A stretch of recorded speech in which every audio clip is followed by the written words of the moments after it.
one thing, folks, ask you to do. Get your bus and ride up Fifth Avenue in New York City. Ain't that city? New York City, people got the low mountain line. When you ride that bus, keep it on your mind. Ride that bus that you're gonna cost you a dime in New York City. Ain't that city? New York City, people got the low mountain line. When it began to get cloudy, it look like rain. Step down south, you catch you subway train in New York City. Ain't that city? New York City, people got the low mountain line. Ever go down in Georgia? I'm gonna walk and talk and tell everybody about the city of New York is New York City. Ain't that city? New York City, people got the low mountain line. Ever go down in Louisiana and walk and tell, been on the top of town here, and it's called hell in New York City. Ain't that city? New York City, people got the low mountain line.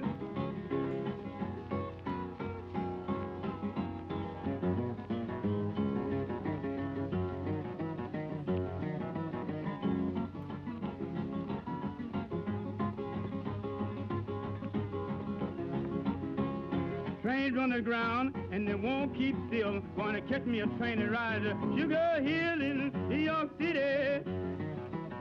Ain't that city? New York City, people got the low mountain line.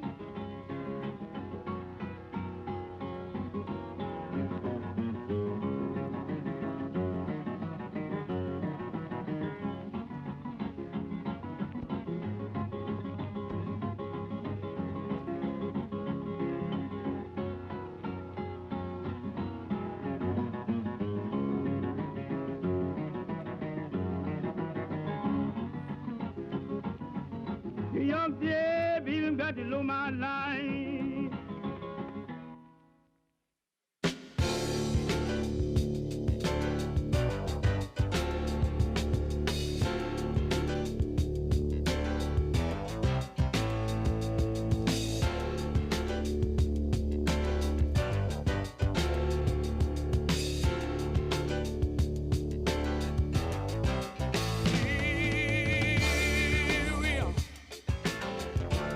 Ain't a room full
The folks you meet on like to plant my feet on the Brooklyn Bridge. What a lovely view from heaven looks at you from the Brooklyn Bridge. I love to listen to the wind through her strings, the song that she sings for the town. I love to look up at the clouds in her hair. She's learned to wear like a crown. If you've been a rover, journey's end lies over the Brooklyn Bridge. Don't let no one tell you I've been trying to sell you the Brooklyn Bridge. All the folks in Manhattan are sad, 'cause they look at her and wish they had the good old Brooklyn Bridge.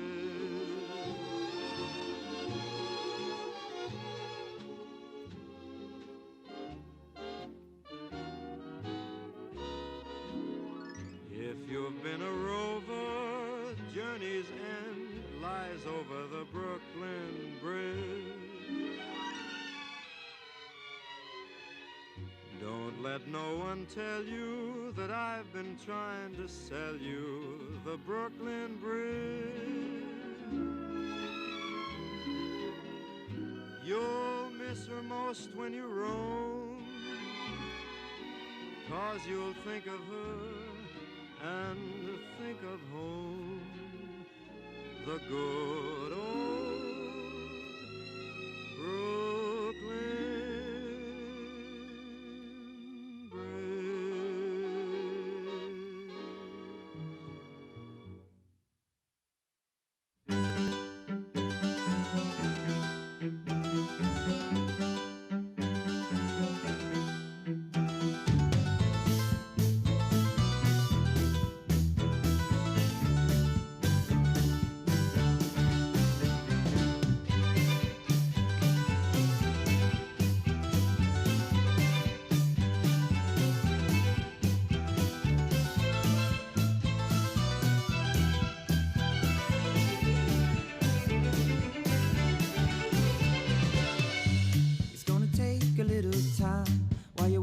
Factory line, I'll ride across the park, backseat on the 79.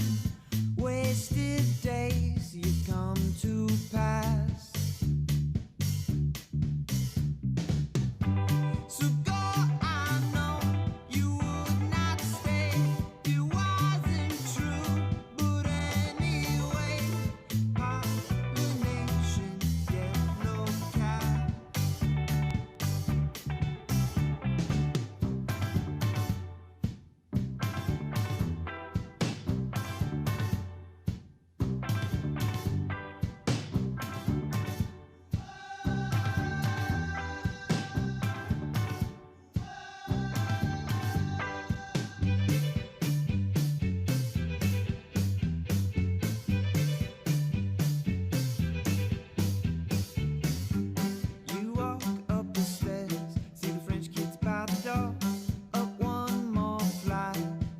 On the second floor, coronation rickshaw ride. So go, I know you would not stay. It wasn't true, but anyway, racist dreams you should not hide.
City, shine, shine, shine now. Lord, Lord, Lord, Lord, like it shines on me. The only living boy in New York. The only living boy in New York.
Well, good morning, everybody. And as I'm sure so many of you have heard, we're going to talk today about our kids, our schools, our parents, our families, because it's official. The state of New York has cleared New York City public schools to start in September.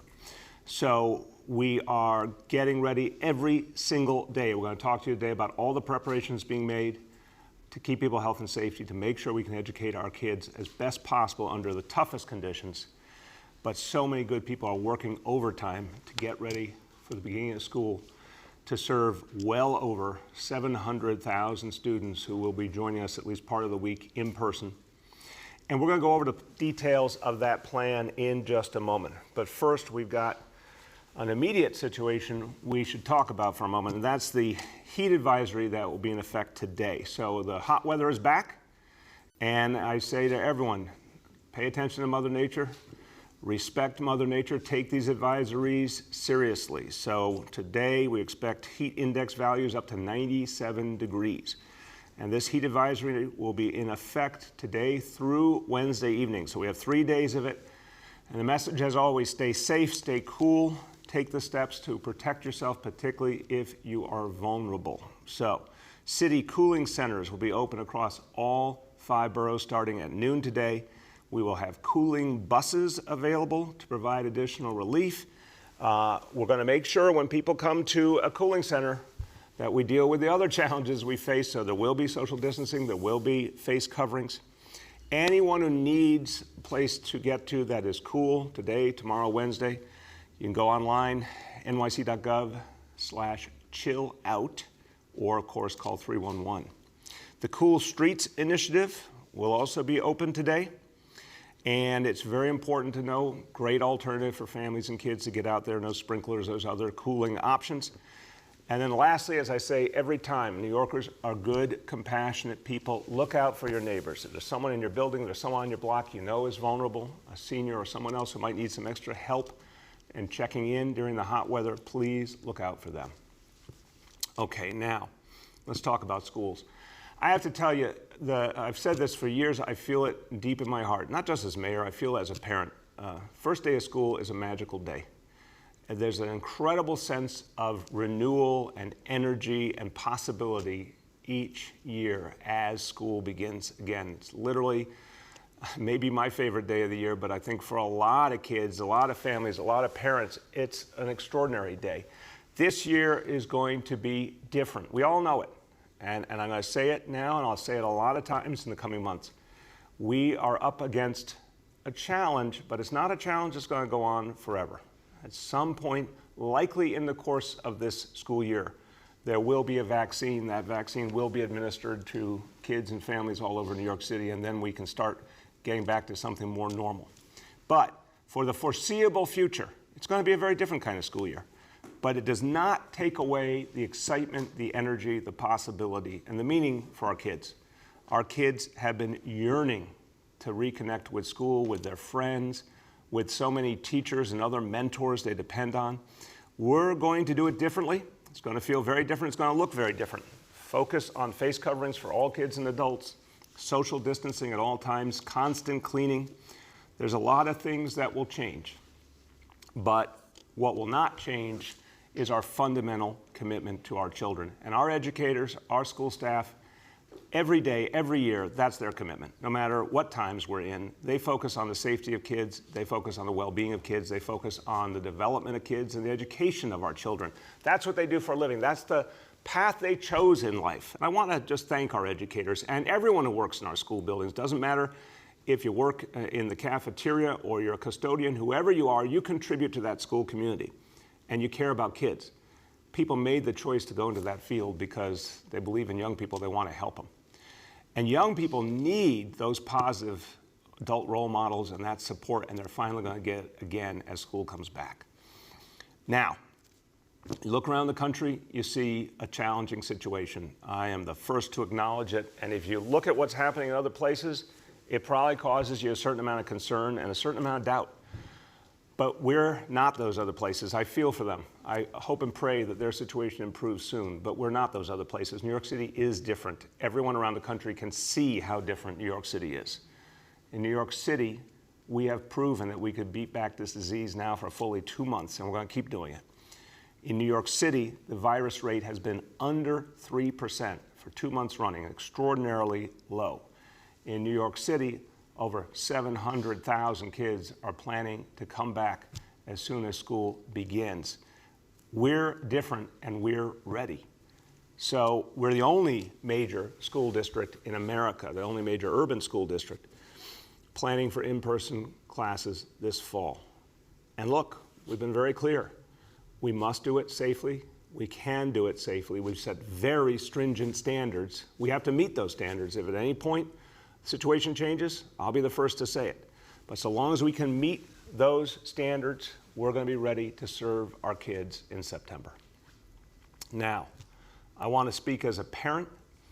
I know for the entire time our kids were growing up, for Charlene and I, literally most important thing every single day was the health and safety of our kids. I know every parent is thinking that. As a parent, we're moving forward. I can tell you, I've given the order to move forward only if we can do it safely and effectively in a way that keeps our kids healthy. I know we can. I've seen the preparations. They are outstanding. And we are going to keep doing that work. We've got a whole month before school begins, and we are going to keep doing that work every single day. Now, we talked about a survey we did of parents weeks ago.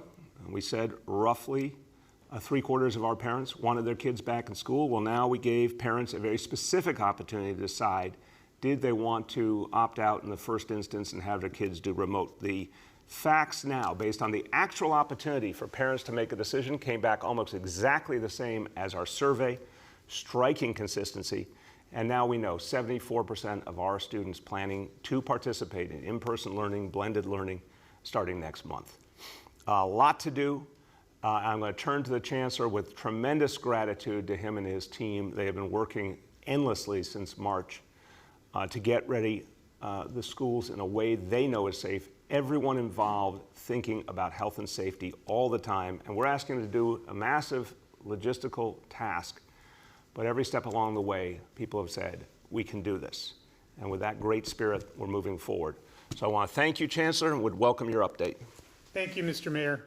So I know that every family wants the best for their child. They want their kids to be safe. They want them to be healthy. They want them to be happy. And they want their children to always be learning and growing and getting ready to take on the world.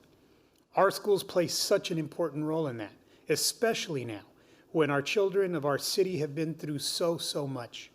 For us, health and safety leads the way, always, first and foremost. Our vision for the fall is a safe, strong, and supportive learning environment and an excellent education for every one of our students. Schools will be in session 5 days per week. Students will be learning 5 days per week, no matter where they are. We know a lot more now about how that's going to work because healthy and safe in-person learning means knowing how many people we need to plan for in buildings. We know that nearly 3/4 of our students, over 700,000, will begin the school year in a blended learning mode. This means that they'll learn in person in a school building part of the school week and continue learning remotely from home for the rest of the week. As the mayor indicated, as of now, 26% of our families will begin the year in fully remote learning mode. This is consistent with what families told us earlier in the year about their preferences. Additionally, we know that as of now, we can expect about 85% of our teacher workforce, or about 66,000 educators, to be teaching in a blended mode as well. About 15% of our teachers have requested a reasonable accommodation to work from home. Those who are granted that accommodation will exclusively teach remotely, but they will still be engaged and devoted as ever to educating the children of New York City, because that's who they are. These are educators who, in a matter of days, completely transformed teaching in the biggest school district in the country back in March. They have grit, they have compassion, and a dedication to their students that amazes me every single day. With all this information at hand, we continue to develop school-level plans for every public school in New York City, the nation's largest school system. And that is thanks to the tireless work of our principals. Each one of our principals is blazing an entirely new path for their schools, leading teams of fellow dedicated professionals hustling all summer to make sure that families are on track to get the information that they need. To all of our families and students and all of New Yorkers, I want to say thank you. It's been your hard work that has made it even possible for us to consider in-person learning. You continue to show what it means to persevere, to keep your eye on the prize, and serving the young people who not long from now will be the ones that will be leading our city. Mr. Mayor? Thank you so much, Chancellor. So much work going into getting ready for next month. And what I have seen day in and day out is an extraordinary team at the Department of Education. These are folks who have devoted their whole lives to kids. And today we're going to introduce a newly christened member of the team in a new role, but he is not new to the DOE in any way, shape, or form. In fact, started out from the very beginning of his education as a kindergartner at PS 31 in the South Bronx, has worked his way up over 37 years in the Department of Education. So talk about a homegrown talent. My pleasure to introduce our new first Deputy Chancellor, Donald Conyers. Welcome and congratulations, Donald. Thank you so much, Mr. Mayor. It's an honor to be here this morning. When I began my experience in New York City Public Schools in 1968 as a kindergartner at Public School 31, I could not know that I would be 52 years later having the opportunity to serve all of the schools as First Deputy Chancellor.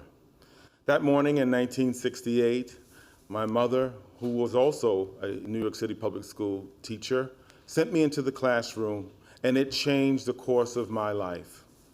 By the time I graduated, From Beach Channel High School in the Rockaways in 1979, public school had already shaped who I am, both in my experiences as a student and in the powerful form of my mother. I'm a mama's boy and always have been. My story is emblematic of what public schools can provide for children: opportunity, pure and simple. It has been a change factor for me and my entire family. Education is the key to advancement, and my entire career has been about ensuring that the children and other families reap its benefits too. I left the Department of Education for 4 years to go to college, and returned in 1983 and began my service to the system that has served me so very well. My career, as the mayor indicated, 37 years so far, began as a special education teacher in Midwood, Brooklyn. Then it was back to the Bronx as an assistant principal and a principal, and then a superintendent, all before coming to Central and toting that wealth of experience with me, all tied to learning, leadership, and achievement. The first deputy chancellor's job is to execute the chancellor's vision and to help make our schools the best that they can be. The job is to be the connective tissue that links every school to the things that they need, from our superintendents, executive superintendents, and central offices. My job is to guide, challenge, and support our principals and schools, just as I was challenged, guided, and supported. I'm still in touch with my elementary school principal, Carol Russo, and my 10th grade geometry teacher, Donna Davis. I talked to my mother, affectionately known as Molly, who's now retired for more than 30 years as an educator. I talk to her every week. Through them, I learned that you can believe in people to make everything better. That is why I'm here for our children today, and I thank you again, Mr. Mayor, for the opportunity. Thank you so much, Donald. Congratulations. And I want to give a shout out to your mom. Mom, you done good with Donald, and also your teachers way back when, who you're still in touch with. I love that story. And this is what New York City public schools are all about, that sense of connection that people feel, that sense of every kid being special and every kid being precious. That's what we're going to start again with a lot of energy and passion next month. So thank you and congratulations. And now let me turn to a very different topic, but also right in the front of our minds, because as much as every New Yorker absolutely should feel proud of our response to the coronavirus and the fact that this city has led the way in the nation in coming back, we have so often been on our own, and we should not be happy about that, and I know no one is. Why has New York City had to so often fight it alone, go it alone? Because our federal government hasn't been there. The federal government hasn't been there from the very beginning. And now, as we are facing these huge challenges, huge economic problems, budget problems, once again, federal government is failing to get the job done. So while the stimulus talks are stalled in Washington, we are going to keep going, and we're going to turn to our colleagues in Albany and talk about the things that will help New York City to move forward, keep the services for people all over the city that we depend on. Every New Yorker depends on the city government to serve them every single day. We got to keep that going. We got to keep our public employees on their jobs. And to do that, we need the state of New York to help us with a long-term borrowing plan, a fiscally responsible, smart plan that will help us bridge this moment in history. By the way, it happened before, right after 9/11. The state legislature urgently, immediately gave New York City that borrowing authority so New York City could keep moving forward, and that's exactly what happened. In fact, the city came back stronger than ever. That is what is going to happen again in the coming years if we get that help and support. So again, let's work together to bridge this moment in time and come back stronger. Talk about our daily indicators now. Number one, daily number of people admitted to hospitals for suspected COVID-19. That threshold is 200 patients, and today's report, 53. Number two, daily number of people in health and hospitals, ICUs, threshold 375, today 285. And number three, percentage of people testing positive citywide for COVID-19, threshold 15%, today's report, excellent 1%. Once again, New Yorkers keep showing toughness and resolve to beat back this disease. A few words in Spanish. debido a la baja tasa de infección del coronavirus. Las escuelas públicas en el estado de Nueva York podrán ofrecer clases en persona este otoño. Algunos días nuestros estudiantes estarán en las aulas. Otros días tomarán clases desde casa. De esta manera, todos podrán asistir a la escuela de manera segura. Va a tomar mucha preparación y esfuerzo, pero nos vamos a estar seguros que nuestros estudiantes tengan la educación que merecen. With that, we will turn to our colleagues in the media, and please let me know the name and outlet of each journalist. Hi all, joining us today we have Schools Chancellor Carranza, First Deputy Chancellor Connors, Emergency Management Commissioner Criswell, and Senior Advisor Dr. Jay Varma. And with that, I'll start with Andrew Siff from WNBC. Hey, good morning, Mayor, and everyone on the call. Hope you're doing well. When your school's plan came out, the teachers union found fault with the problem of not having a nurse in every school building. I'm wondering, with the coronavirus response plan involving a student who doesn't feel well going to the nurse, does this plan really make sense if you're missing hundreds of nurses? Andrew, great question. We are working on that right now, and I'm hopeful we're going to find a solution in the coming days. It's a real concern. I think there's a number of ways we can get the personnel we need. And on top of having the medical personnel available to each school, we're going to have a very strong presence in our schools from the Test and Trace Corps as well, to make sure in the event of any case that there's immediate follow-up at the school level. So more to say on that in just the next few days. Go ahead. My second question, and maybe the chancellor can weigh in on this timetable, you've got 700,000 kids now who have indicated a willingness to attend in class, but if you talk to many of those families, they'll say, with a giant asterisk, I don't even know what the schedule is. I don't know how many days my kid will be there. I don't know how many cohorts there are. So when will families be told what the exact plan is for their school? I'll start and turn to the Chancellor because as a parent myself, I've had this conversation with the Chancellor and his team many times and said parents need to know. So starting next Monday, the 17th, you'll start to get those announcements going out to schools. Many families and kids will have those announcements next week. The remaining will have them the week after. Chancellor, you want to add? Just very briefly, so typically in a typical normal school year, those schedules go out in the weeks before the start of the school year. Obviously, this isn't a typical school year. Just keep in mind that just this Friday was the window for requesting accommodations for staff. That's new information now that principals have to program their buildings. This Friday was also the deadline for indicating complete remote learning for families. So now principals have that information as well. So as I mentioned in my comments, principals are really burning the midnight oil and feel a sense of urgency to get that information to families. And as the mayor has said, that'll be starting on Monday. Next up, we have Ayanna Harry from WPIX. Hi, good morning. I hope everyone is doing well. Was hoping the mayor and schools chancellor could talk a little bit about the process of finding alternate sites for remote learning. I've seen some sites put out there from cathedrals to, large Chinese restaurants. What's that process looking like, and what are some of the creative spaces we might see students learning in this year? Thank you, Ayanna. I'll start, and if the Chancellor or First Deputy Chancellor want to add, they'll jump in. Look, also a conversation we're having constantly. School Construction Authority leading the way, Lorraine Grillo and her team. And the focus really, Ayanna, has been on facilities that fit education best. So for example, we've been working with the Archdiocese and the Diocese to use some former Catholic school buildings. Those are the ideal facilities for expanding out. We also need facilities that are close as possible to the schools that kids normally go to. So we're finding some success. There's a separate effort to also find space for childcare to support parents who need kids in childcare on the days their kids are not in in-person learning.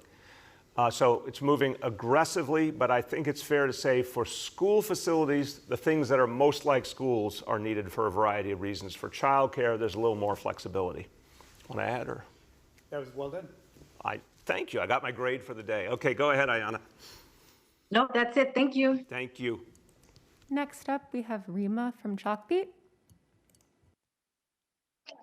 Hi, Mr. Mayor and Chancellor Carranza.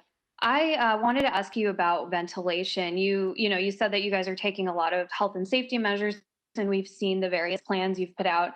But it seems like a lot of people still have questions about exactly how the DOE is going to be able to improve ventilation systems at schools. We know that hundreds need, some sort of fixing or upkeep. And so I wanted to know just, how you're going to be able to do that in the next month. And are you going to be releasing new inspection reports to sort of, prove to families and teachers that that work has been done?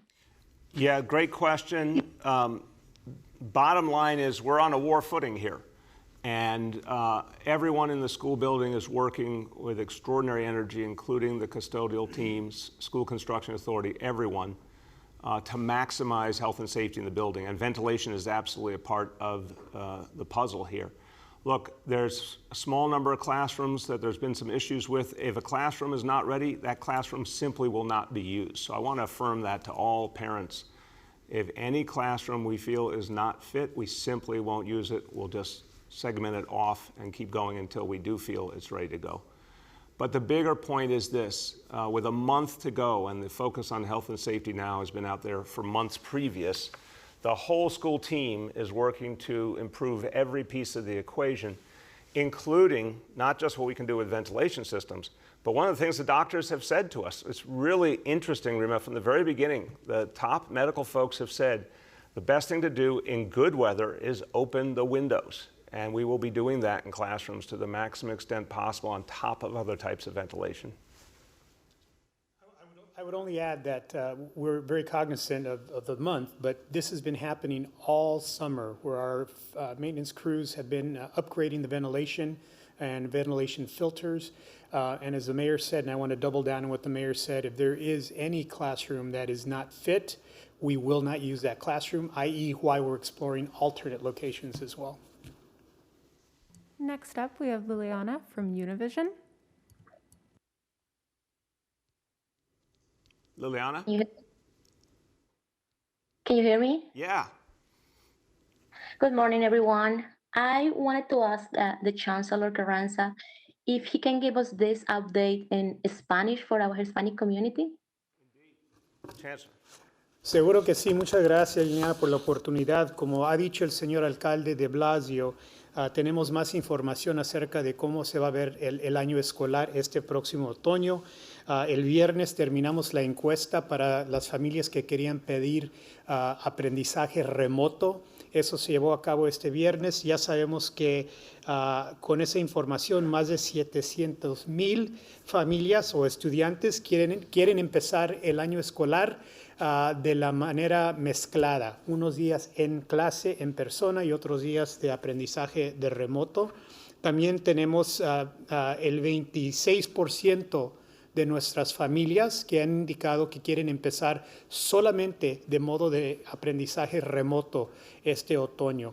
Entonces, son cifras que son importantes para la planificación, para los horarios, para todo lo que tiene que ver con abrir las escuelas. También es importante reconocer que 85% de nuestros maestros van a estar listos para el aprendizaje en persona este otoño también. Entonces, mucha información que se llevó a cabo este viernes que ya tienen nuestros directores de las escuelas y están planificando sus horarios. Liliana, you have a follow-up? Yes, so I know you already answered this question, but if also can give me this answer in Spanish, is for the teachers and parents who still worried about the ventilation in the classrooms. Please. Sí, tratando con la ventilación de cada aula, estamos, como ha dicho nuestro alcalde, de una manera de guerra. Estamos tomándolo agresivamente en cada escuela. Toitito el verano hemos estado trabajando para mejorar los sistemas de ventilación. Como los médicos nos han explicado que una de las mejores cosas que se puede hacer en una aula es abrir la ventana. Entonces, estamos verificando que las ventanas sí operan, que están disponibles para ser abiertas. Estamos explorando también otros edificios, otras localaciones, para que si es necesario tener otros edificios, los tendremos. También, como ha dicho el señor alcalde, y yo lo quiero repetir, si una aula no tiene la ventilación apropiada, no la vamos a usar. Entonces, la seguridad y el bienestar de nuestros estudiantes y nuestros empleados es el primer toque de que estamos considerando para el regreso en este otoño. Next up, we have Rich Lamb from WCBS Radio.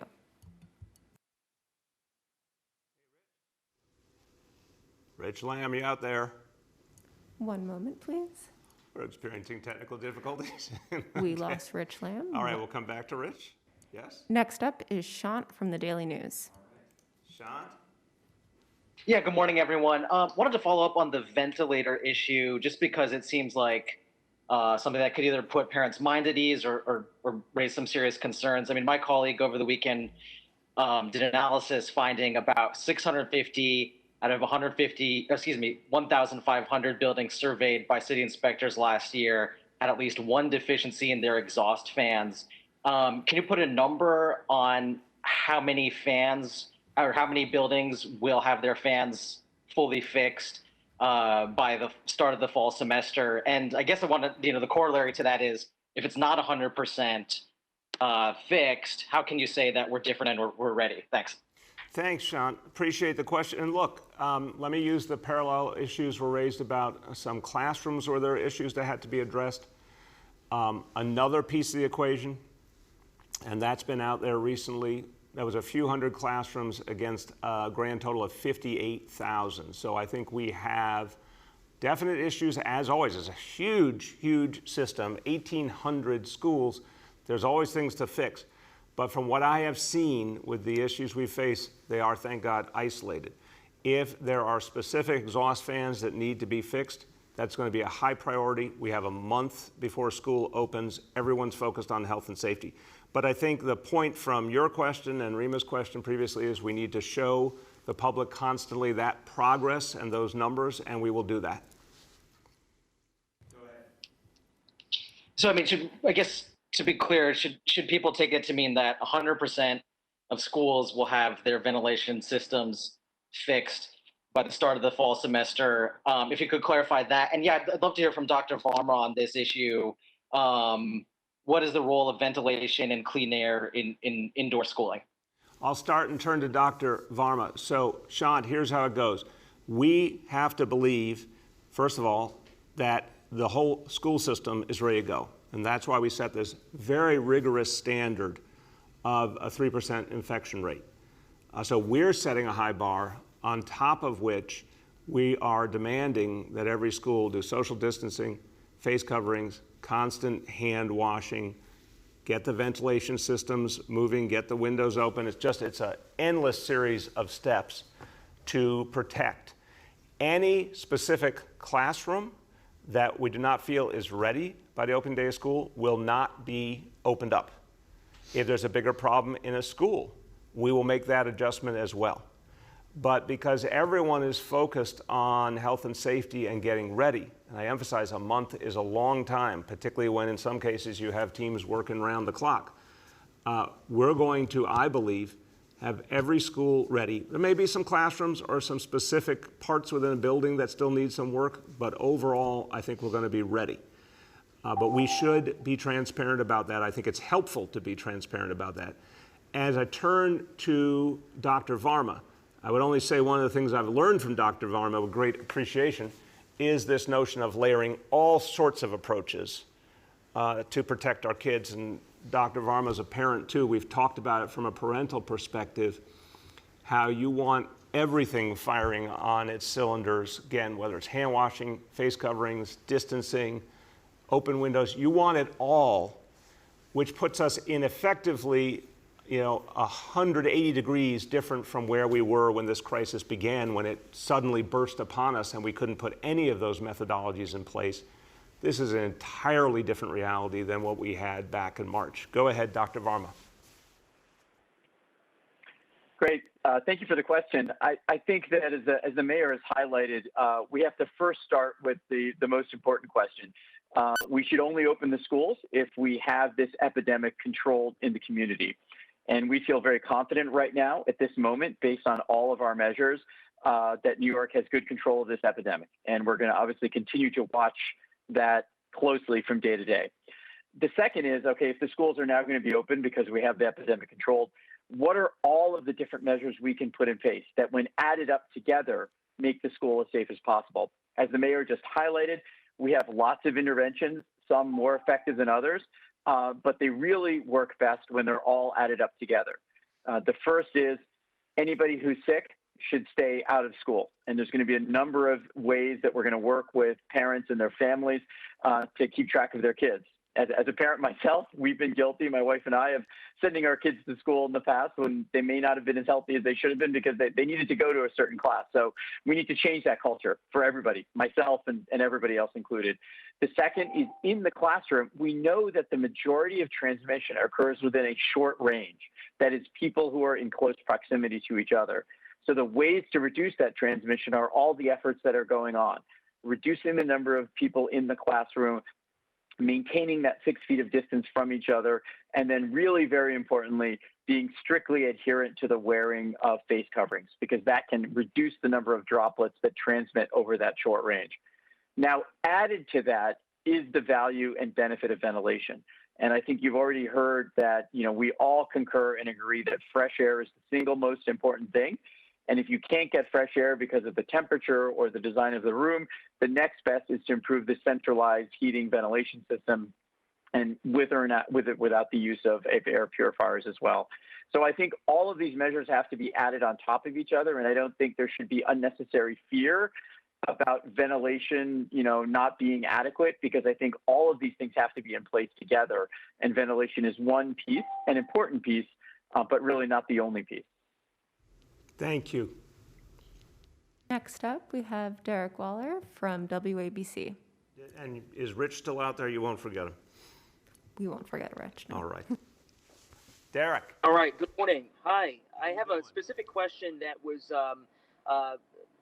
sent to me from a teacher who wanted to remain anonymous. But basically, one of the issues, he says, is that the learning system that's being used on these tablets, he says is problematic. And he says, I'll read it verbatim. He says, the iLearn and Edmonton systems the DOE is making everyone use are complicated. They're not even an app for them. So the kids who have only a phone or a tablet are forced to do their work using the web browser on the phone or iPad. So could we talk about that concern that perhaps the technology is complicated to use? I'm going to start as the layman and then let the two educators jump in. Look, we have all been trying to make the most of remote learning. But Derek, I'm going to say this as a layman and a parent. I don't know anyone who thinks remote learning is as good as in-person learning.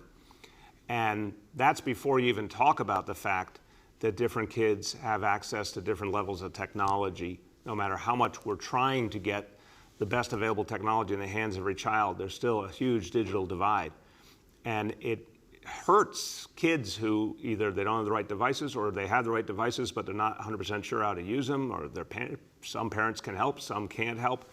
Look, I would just say no matter how much we have to keep trying to perfect the approach to remote learning and make it better, what's clear is under these kind of emergency conditions, we have to also recognize that in-person learning is always better. We're not talking about remote learning that we had years and years to perfect as something we would use for a whole school system. This has all had to be done under wartime conditions. But I do know that nonetheless, my colleagues are working every day to try and improve it. Now, that's my framing. Now to the specific question of the specific approaches being used and the issues being raised. Go ahead. Thank you, sir. I'll start, and then I'll ask our First Deputy Chancellor to also add. So we've learned a tremendous amount since we pivoted to remote learning in March. And those lessons we are continuing to put into place. We've also gathered lots of great practices from the field, including our teachers, especially our teachers that have shown us a lot of different ways of organizing what that remote learning looks like. I will say that there are multiple opportunities for teachers to use different platforms. Google Classroom is being used ubiquitously across all of our system as well. So there are some options, and what I would say to my colleague teacher that asked the question, there are multiple platforms for you to explore, and there is help in the Teach Hub on our website. So I would encourage you to look there, and there's more work that is being done every day to try to make it as seamless and useful, not only to teachers, but to students as well. Donald? Thank you.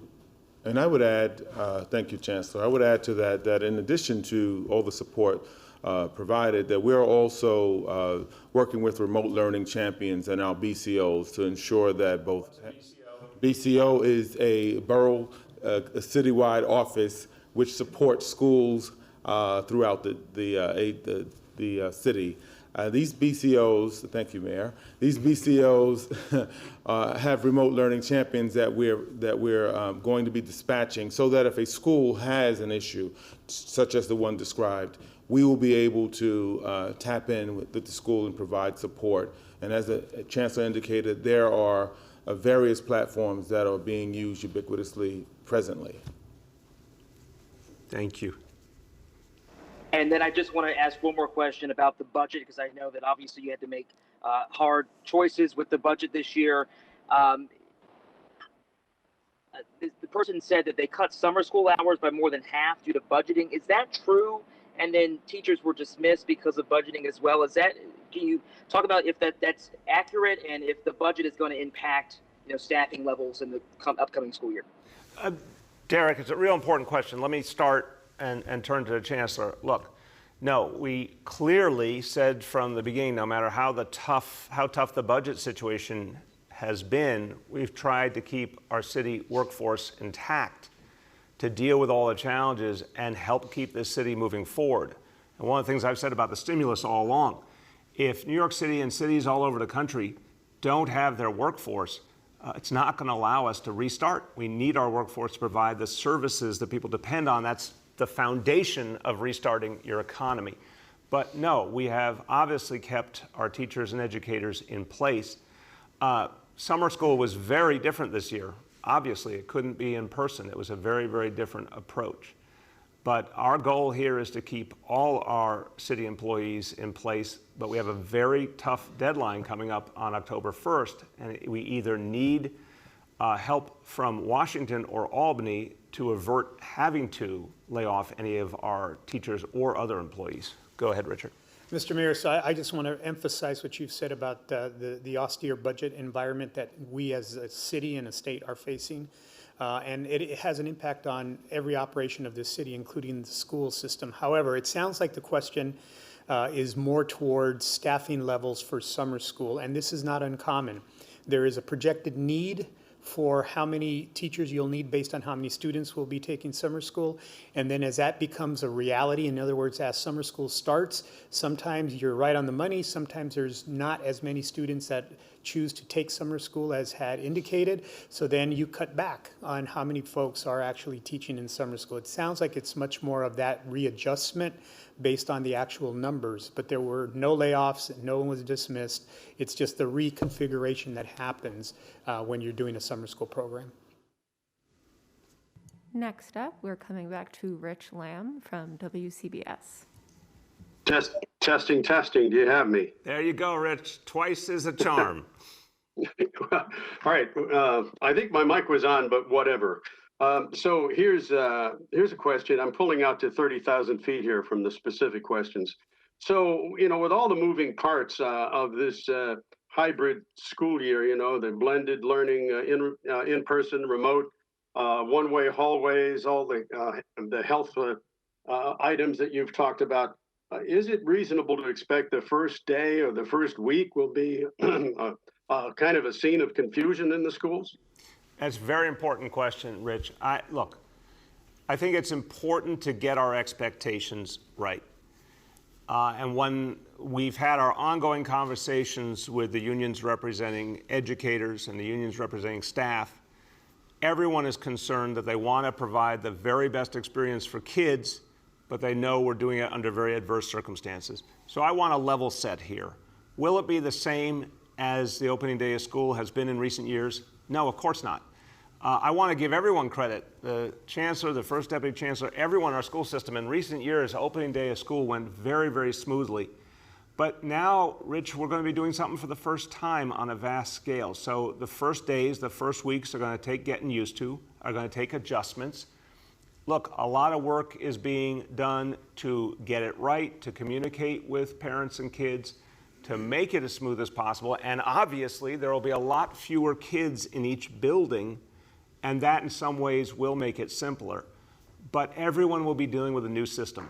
So I think it's going to take a certain number of weeks to really get it to move smoothly. Chancellor? Mr. Mayor, thank you. So Rich, I'd like to appeal directly to our families. It is going to be more critical than ever that we work very closely together to prepare students for what the first day, the first week, first couple of weeks are going to look like in school. And what you can do specifically is to start talking now to your children, especially your younger children, about why it's important to wear a mask, why it's not only a service to themselves, but to others to wear a mask. It's an act of friendship. It's an act of love. For our older students to start inculcating in them the fact that this is not going to look the same as it was before. Lunch is not going to look the same. There are going to be one-way hallways where you'll walk in one way. You must social distance as you're entering and coming to school, and why that's important. All of those things that parents can do at home to start preparing students for what this very different school year will look like will be an incredibly powerful message and partnership as we really launch into this very different new school year in the fall. Did you have a follow? It's not really a follow, but just an additional question. Is there what kind of plans are there for outdoor use?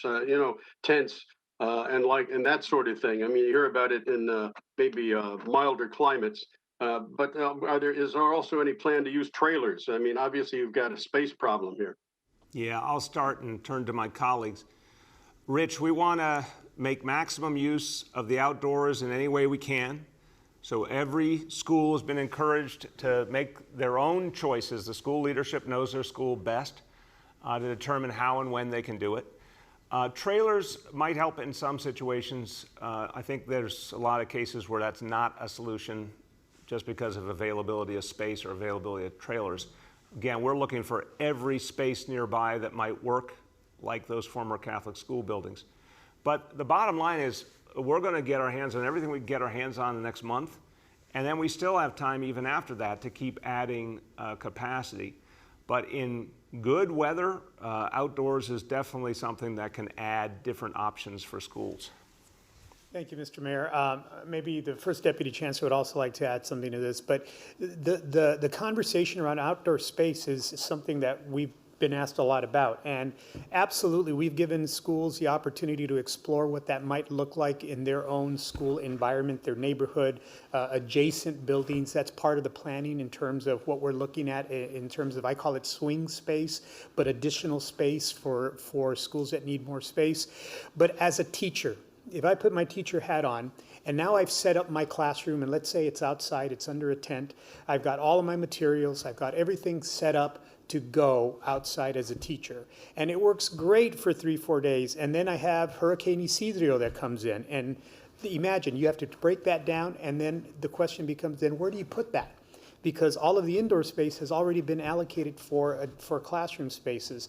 So when the mayor and I talk about it's absolutely an option, it's not an ideal option. We're talking about it from that very practical lens of if it's not a good option on any particular day, then where do those students, where do those teachers, where do those materials, where does that go?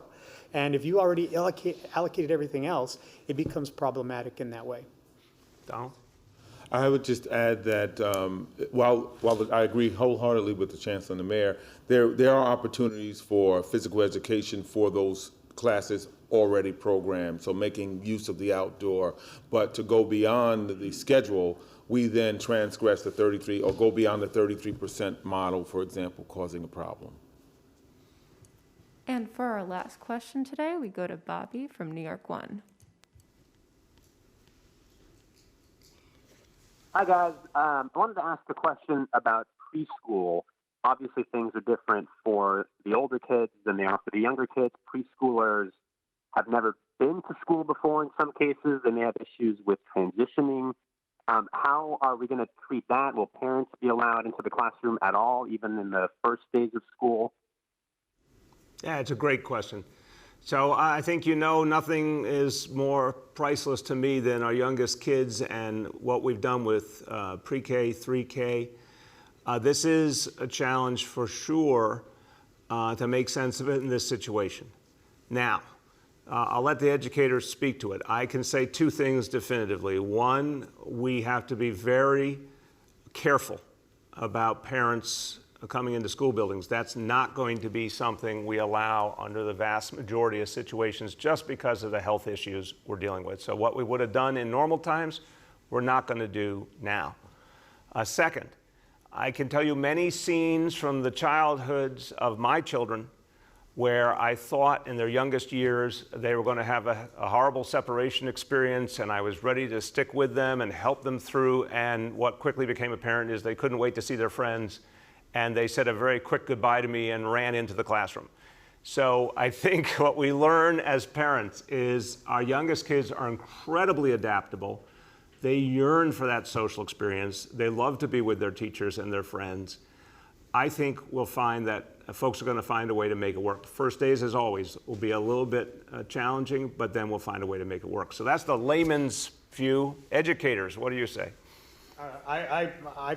I would take the layman's view. That's exactly what it's going to look like. We've seen that already with some of our youngest learners in our rec centers, where they've been very adaptable and they've done a good job. Donald? Yeah, nothing to add, sir.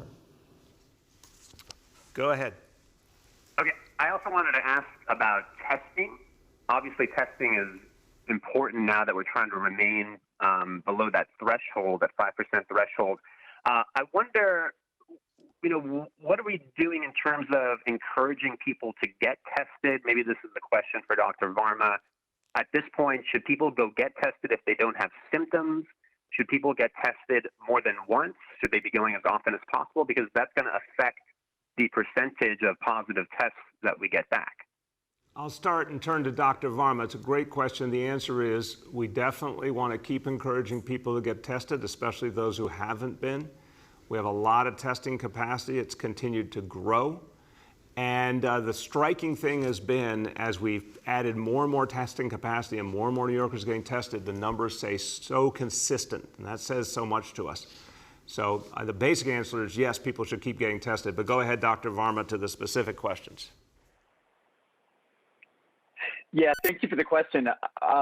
We continue to believe very strongly that we need to expand testing throughout the city. And that means not just increasing our capacity, but actually actively encouraging people to seek out testing. The reason that is so important is that we know this infection can be spread by people who don't currently have symptoms or don't feel like they have symptoms. And one of the only ways that we can get ahead of this virus is making sure we identify those people as quickly as possible, separating them safely, identifying their contacts, and separating them as well. And so the only way we can do that is by having New Yorkers continuously and regularly seeking out as much testing as possible. Now, the question about percentages, one of the advantages to actually having widespread testing for people with or without symptoms is that it helps ensure that the numbers that we report on confirmed cases are a much better reflection of actually what's going on. One of the reasons we haven't sort of publicly every single day talk about our number of cases is because we always worry about whether they're a real accurate measure of how much is going on in the community. But the greater percentage of the population you're testing, the more reliable that data becomes. So we really do encourage New Yorkers to continue to get tested, whether they have symptoms or not. And it's going to be particularly important as more and more offices, schools, and other parts of New York return back to normal. Hey, Jay, would you just add one more piece to the question, because I think it'd be very helpful for New Yorkers to hear this. If someone got tested when do you think they should get tested again? What's just a good rule of thumb for someone asking themselves, hey, it's been a while, should I go back again? Yeah, there is no formal guidance as yet, but it's something we're working on. But the rule of thumb that I follow myself and I encourage others to do is to make sure you're tested at least once every month. That's kind of a good rule of thumb. In an ideal world, we would have, readily available tests that people could even just give them in their homes, but we're not in that world right now. So about once a month is practical, and then to consider getting tested immediately if you are exposed to anyone, if you have recently traveled back from a place that has a high rate of community transmission. And then it's also something to consider if you may be visiting a relative or a friend who has a vulnerable condition. Excellent, thank you. Well, look, everyone, as we conclude today, just a simple statement about our public schools. First of all, I want to say a profound thank you to all our educators because they are working so hard. And I want to emphasize, a lot of them have given up a lot of their summer to get ready for serving our kids again this fall. I thank all the educators in New York City for the hard work you're doing. I know you love our kids, you want to be there for them, and thank you. To the parents and to the kids who have persevered through everything, I also want to thank you. What we have here is a great New York City story of strength and resilience. And it's also a reminder of what our public schools mean to begin with. Once upon a time, there were no public schools. And then the idea began to take root, and the idea was an egalitarian one. It was about everyone having opportunity. It was about every child, regardless of income, getting an education, every child being able to fulfill their potential. The more the idea of public education grew, the more it became the foundation of democracy. And in this city, I'm proud that we've been able to take it even farther, creating a whole new grade with pre-K for all, and now going even farther with 3K, all for free, helping more and more kids to actually get that strong foundation. We're not going to stop no matter what's thrown at us, but we are going to make sure it's safe. That will be the number one consideration. But I'll finish simply by saying, when I think of public schools, I think of our values as New Yorkers. I think about the idea that everyone deserves an opportunity and no one gets left behind. That's what our public schools do for our kids every day, socially, emotionally, educationally, in terms of the food they provide, the health care they provide, the mental health, the physical health, you name it. The schools are where many of our kids get the support they need. And you heard the beautiful story from Donald about him coming up and the teachers who influenced him. Every New York City public school student has a story like that, of a teacher who was there for them and changed their life. And that's why it's so important that we be ready in September for another strong school year in New York City to serve the kids we love. Thank you, everybody.